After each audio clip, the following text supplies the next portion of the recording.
जय श्री महाकाल। आदेश तो जो कि आपने पिछले वीडियो में सुना, यक्षिणी रहस्य करके एक वीडियो था।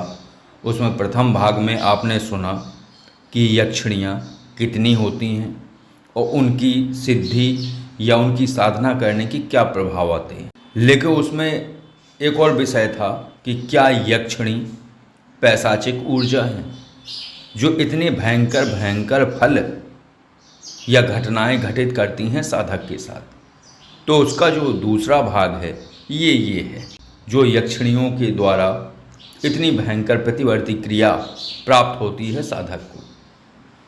तो यक्षिणी के विषय में जो चर्चा पिछली वीडियो में हुई थी उसी के बारे में जो शेष था उस पर चर्चा करते हैं। कौन है पैशाचिक यक्षिणी जो साधक को पागल कर देती हैं, उसका रक्त शोषण करती हैं, उसके प्रियजनों को खत्म कर देती हैं, उनके घर में क्लेश द्वंद्व रोग आदि को प्रकट कर देती हैं। सबसे भयंकर स्थिति उसके दिमाग से खेलना। उस साधक को कई प्रकार की आवाज़ें आने लगती हैं, कान भारी हो जाता है, हृदय पर बोझ या दबाव का अनुभव होता है, साधक बेचैनी और द्वंद्व से भर जाता है। फिर वो शक्ति आत्महत्या करने तक को प्रेरित करती है।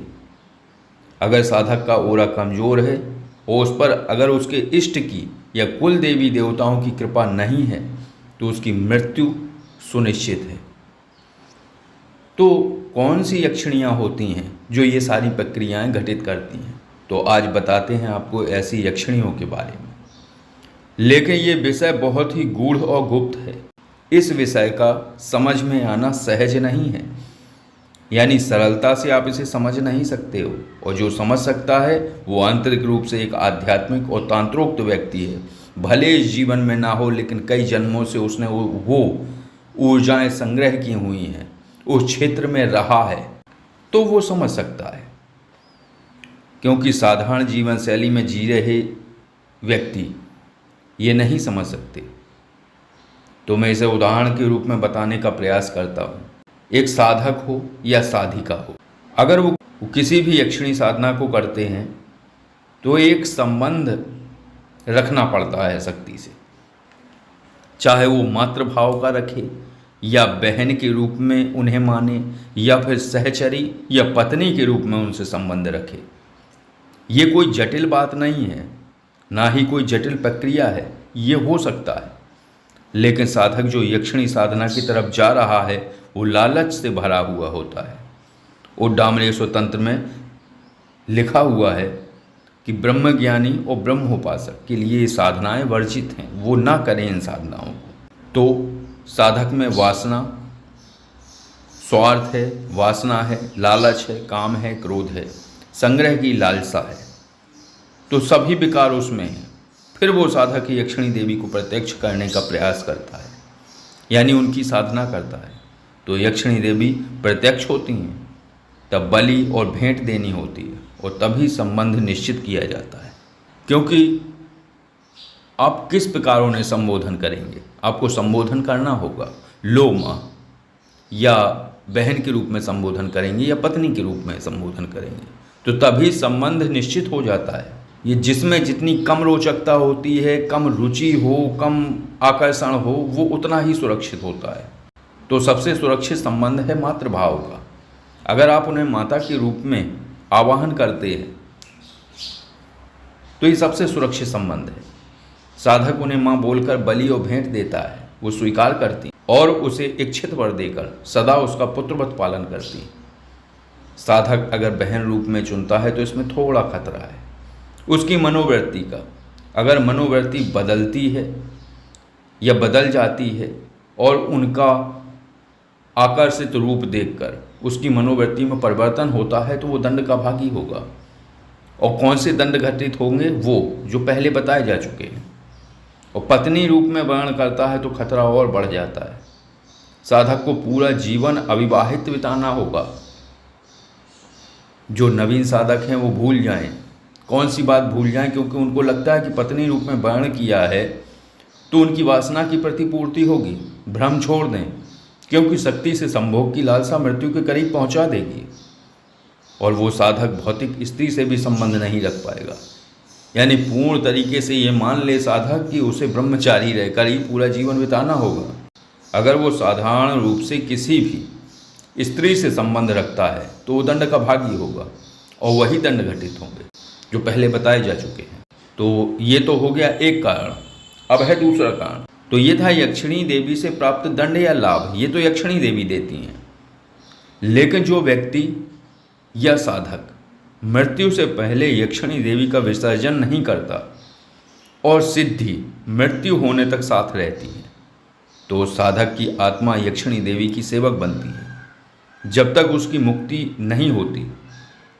और एक और बात, चाहे पुरुष हो या स्त्री, उसकी आत्मा सेवक बनते ही स्त्री रूप में दिखती है। कहाँ दिखती है? मानस द्वारा। और यक्षिणी स्वरूप की प्रति के रूप में मानस द्वारा देखा जा सकता है उस आत्मा को। तो मतलब साधारण भाषा में यक्षिणी देवी का क्लोन बन जाती है वो आत्मा। अब है वो रहस्य जो आप कहानियाँ सुनते हैं, यक्षिणी सिद्धि के बाद पैशाचिक घटनाएं क्यों होती हैं। अब आता है मूल कारण, क्या होता है और पैशाचिक यक्षिणियाँ कौन है। जब कोई साधक यक्षिणी साधना करता है, विधान गलत हो, साधना में त्रुटि हो, तो यक्षिणी देवी नहीं आती हैं। तो कौन आता है? आता है उनका क्लोन, यानी वो आत्मा जो एक साधक की थी, जो यक्षिणियों की गुलाम बन गई थी और साधना गलत प्रक्रिया के करने के कारण उसको भेजा गया और वो यक्षिणी के रूप में आकर उस साधक को सिद्ध होकर उसके जीवन में ये भयंकर स्थितियाँ प्रकट कर देती है और उसके मरने के बाद स्वयं को और बलिष्ठ बना लेती है, क्योंकि उसकी आत्मा की ऊर्जा भी वो अवशोषित कर लेती है और वो आत्मा अपना अस्तित्व भूल जाती है। और जब वो अस्तित्व भूल जाती है तो अनंत काल के लिए इस अधोगति के चक्र में फंस जाती है। उसे यही उद्देश्य पूर्ण आनंदमय लगता है, क्योंकि जो वो कर रही है उसी में रम जाती है, उसी में आनंद पूर्वक रहने लगती है। और वो आत्मा जो एक साधक या सिद्धि की थी, उस आत्मा की बात हो रही है। तो वो आत्मा कृत्रिम यक्षिणी बनकर साधकों के जीवन में संकट के रूप में प्रकट होती है। प्रथम दृष्टया मानस में ये आत्मा यक्षिणी के रूप में दिखती है। अगर कोई मानस का जानकार इसको देखने का प्रयास करता है तो यक्षिणी के रूप में ही दिखेगी और पूछने पर अपना नाम भी वही बताएगी जो कि उसने जिस यक्षिणी को सिद्ध किया था, वही नाम खुद का रख लेती है ये आत्मा। लेकिन अगर मानस विधा का जानकार उसमें गहराई से माँ काली का आवाहन करके और उनसे पूछता है तो सत्यता प्रकट होती है कि ये यक्षिणी नहीं है, ये एक आत्मा है जो कि यक्षिणियों की ऊर्जा पाकर ये बलिष्ठ हो गई है और यक्षिणियों का प्रतिरूप बनकर मृत्यु लोक पर घूम रही है। तो ऐसे अनंत साधक और सिद्ध रहे हैं जो कि यक्षिणियों के गुलाम बनकर मृत्यु लोक पर घूम रहे हैं यक्षिणियों के रूप में। तो जो कहानियाँ बताई जाती हैं, सुनाई जाती हैं, वो अधूरी फ्रिक्वेंसी पर आधारित हैं। अधूरी ही सही लेकिन सत्य है कि यक्षिणी पैशाचिक ऊर्जा है, लेकिन ये अधूरा सत्य है। पूरा सत्य पहले बताया गया है आपको। जो पैशाचिक है वो यक्षिणी नहीं, उनकी सेवक आत्माएं जो अधोगति में फंसी हुई हैं और यक्षिणी के रूप में भटक रही हैं और लालचखोरों को यथोचित रूप से दंड देती हैं। ये भी परमात्मा का ही एक खेल है। लालची और वासना से भरे हुए को सही स्थान प्राप्त करा देना, ये अच्छा विधान है परमात्मा का। तो इसका ये जो यक्षिणी रहस्य का जो दूसरा भाग था, तो ये आपको कैसा लगा? अगर ये आपको अच्छा लगा है तो वीडियो को लाइक करिए, और अगर आप किसी आध्यात्मिक विषय पर जानकारी चाहते हैं तो आप कॉल-मी-4 ऐप के माध्यम से लाइव में कॉल करके अपनी समस्याओं के विषय में समझ सकते हैं और जान सकते हैं और उनका निराकरण करा सकते हैं।